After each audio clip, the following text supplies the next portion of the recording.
بسم اللہ الرحمن الرحیم۔ عزیز طلباء السلام علیکم۔ اپنی اردو کو بہتر بنانے کے حوالے سے یہ ایک اہم ویڈیو ہے۔ اس قسم کی مزید معلوماتی ویڈیوز دیکھنے کے لیے میرے اس چینل کو ضرور سبسکرائب کریں۔ اس ویڈیو کو لائک اور دوسروں کے ساتھ شیئر بھی کریں۔ چلیے شروع کرتے ہیں آج کی ویڈیو۔ معیاری اردو بولنے اور لکھنے کے لیے اسی معیار کی اردو سننا اور پڑھنا ضروری ہے، تبھی آپ اپنی تحریر و تقریر میں پختگی پیدا کرنے کے لیے تشبیہات، استعارات، معیاری ذخیرہ الفاظ، محاورات، ضرب الامثال، مرکب الفاظ اور مرکب جملوں کا استعمال کر پائیں گے۔ اس ویڈیو میں آپ کچھ سادہ جملوں کی معیاری اردو سیکھیں گے۔ نمبر 1، استاد اپنے شاگردوں کو پڑھاتا ہے۔ یہاں پر ہم نے ایک محاورے کا استعمال کر کے اس کو کچھ اس طرح سے بنایا ہے کہ استاد اپنے شاگردوں کو زیور تعلیم سے آراستہ کرتا ہے۔ دوسری مثال ہے کہ پاکستان 14 اگست کو بنا۔ اس کو ہم عمدہ معیاری اردو میں کچھ اس طرح سے کہہ سکتے ہیں کہ پاکستان 14 اگست کو معرض وجود میں آیا، یا ہم یہ بھی کہہ سکتے ہیں کہ پاکستان 14 اگست کو دنیا کے نقشے پر ابھرا۔ تیسری مثال ہے کہ میرے والد بیمار ہیں، تو ہم بیمار کے لیے ایک محاورے کا استعمال کر سکتے ہیں کہ میرے والد صاحب فراش ہیں۔ چوتھی مثال ہے کہ دعا ہے کہ جلد آپ سے ملاقات ہو جائے۔ اگر آپ یہ کسی بزرگ یا کسی استاد یا کسی بڑے کے لیے یہ بات کہنا چاہتے ہیں تو آپ اس کے بجائے یہ کہہ سکتے ہیں کہ دعا ہے کہ جلد آپ کی قدم بوسی کا شرف حاصل ہو۔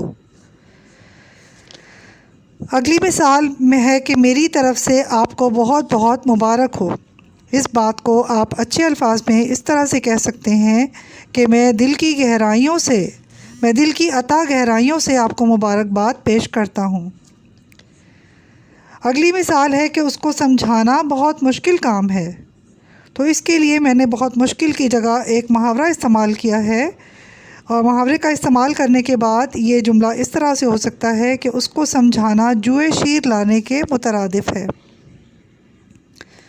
اگلی مثال ہے کہ اس کا کاروبار ترقی کر رہا ہے، تو اس کے لیے ہم کہہ سکتے ہیں کہ اس کا کاروبار دن دگنی رات چگنی ترقی کر رہا ہے۔